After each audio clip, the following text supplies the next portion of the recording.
Alors ça, la plus grande illusion de notre époque. Tu me dis pourquoi payer alors que TikTok c'est gratuit et que je pourrais juste publier 3 fois plus pour percer quoi. Mathématiquement, ça va finir par percer. Euh, Laisse-moi juste te dire en fait ce qui se passe réellement dans ton cerveau quand tu fais ça. Parce que malheureusement, t'es victime. Et t'es victime de ce qu'on appelle l'illusion du contrôle. Pourquoi? Parce que poster, ça rassure. Appuyer sur publier, ça donne une décharge de dopamine, ça calme ton anxiété de ne pas en faire assez en fait. Donc ton cerveau il se dit, c'est bon, j'ai travaillé, j'ai fait ma part. Mais en réalité, tu construis pas ta carrière là, tu joues au loto. Et chaque vidéo, c'est un ticket à gratter. Et t'espères que l'algorithme, en fait, donc ce qu'on appelle le hasard, va te sauver.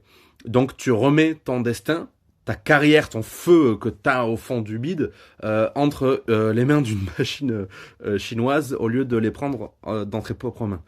Le problème, c'est pas TikTok, parce que TikTok, c'est un amplificateur incroyable. Le problème, c'est ce que toi, tu veux amplifier. Parce que si ton identité artistique, en fait, elle est floue, ton système nerveux, il est en mode survie, parce qu'il va avoir la peur du jugement, il a un besoin de validation. Si ton message n'est pas clair, TikTok, il va juste amplifier ton bruit. Donc, t'essaies de scaler un bug aujourd'hui.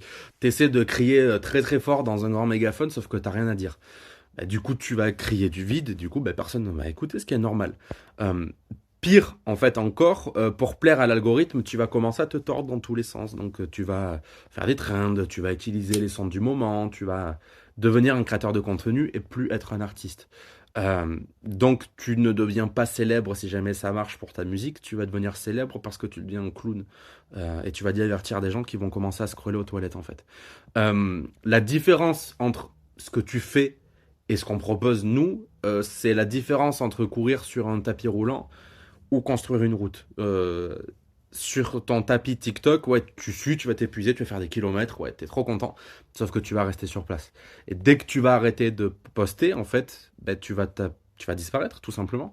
Nous, ce qu'on fait chez Artisia, c'est on arrête le tapis, on te prend, on te fait descendre, et on commence à couler le béton, en fait, d'une route qui va t'amener quelque part. Euh, on travaille sur qui tu es. Et une fois que qui tu es, c'est magnétique, c'est là où on va commencer à structurer, à aligner, à mettre des méthodologies et des méthodes puissantes pour commencer à créer une communauté, une vraie. Tout simplement, si tu veux retenir une chose, arrête de chercher à faire du bruit. Il faut commencer par composer le vrai signal que tu vas envoyer.